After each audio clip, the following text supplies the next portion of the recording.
want to talk about POTS versus craniocervical instability. Not that there's a comparison, but because I've had some overlapping symptoms. So in 2020, I saw a cardiologist. I had been having near syncopal episodes, really dizzy all the time. I was also taking a medication for my narcolepsy called Xyrem. And that's a whole story in and of itself, but my primary care provider was like, hey, I think it might be the Xyrem causing your dizziness and your symptoms, which thinking back, yeah, I definitely think that contributed to it. I definitely don't think that was the only issue though. And so when I saw the cardiologist, the EKG showed that I had possible left ventricular hypertrophy. My anxiety was through the roof at that time. I was like, of course, another thing to make me worried. My echo came back normal. I had a normal stress test. You want to get more balls? Hold on. He told me, he was like, hey, I think you might have POTS.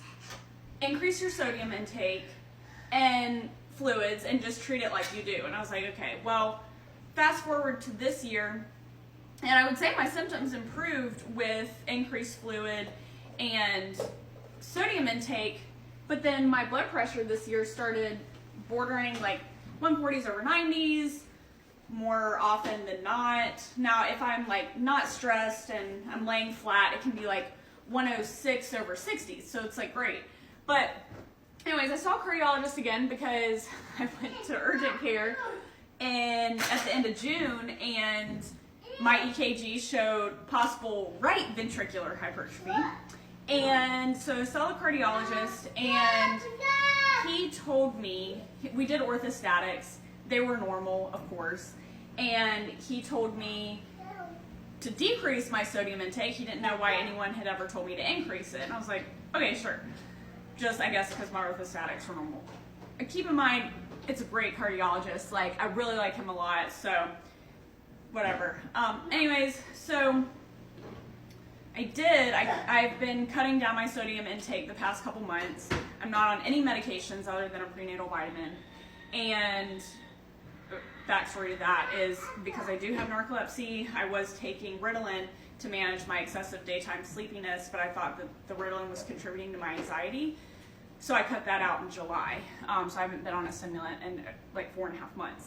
So keep in mind, I also have craniocervical instability, and that can include dizziness. When you have brainstem compression, your brainstem affects your vital, like, parts of living. So breathing, vision. I might be wrong about that, about what it affects, but I know your brainstem, like if your brainstem has a stroke, you're gone.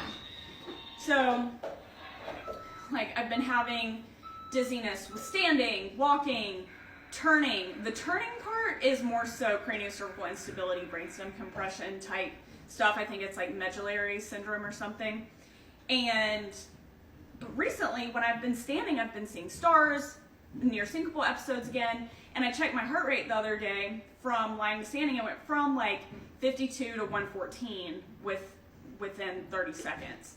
And that was another, the reason I checked was because I had just sat and stood and felt I was going to pass out. And I was like, okay, well, let me check my heart rate. So my blood pressure cuff, of course the batteries are dead, I haven't replaced them. And so I haven't been able to do my own orthostatics, but it correlates with the decrease in sodium intake. So anyways, curious to hear if you've been diagnosed with POTS and craniocervical instability, if you've been able to like differentiate between the symptoms, if it's a give and take, like it could be either one, I'm not really sure, but I'm going to increase my sodium and fluids today and hope for the best.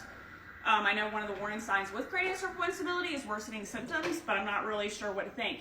I also don't want to increase my sodium because, like, too much, because I don't want to have high blood pressure. So definitely need to recheck or replace the batteries, my blood pressure cuff, and go from there. But it just sucks because one doctor tells you, now I've never had a tilt table test, but they were like, yeah, just treat it like you have it and go from there. So I don't know if I need to get a tilt table test. I'm really trying to work on decreasing the amount of doctor's appointments that I have because it's been such a burden on my family that I'm always at the doctor. And I have a 2-year-old, and I don't want him to grow up having a sick mom who's always at the doctor. So anyways, that is that.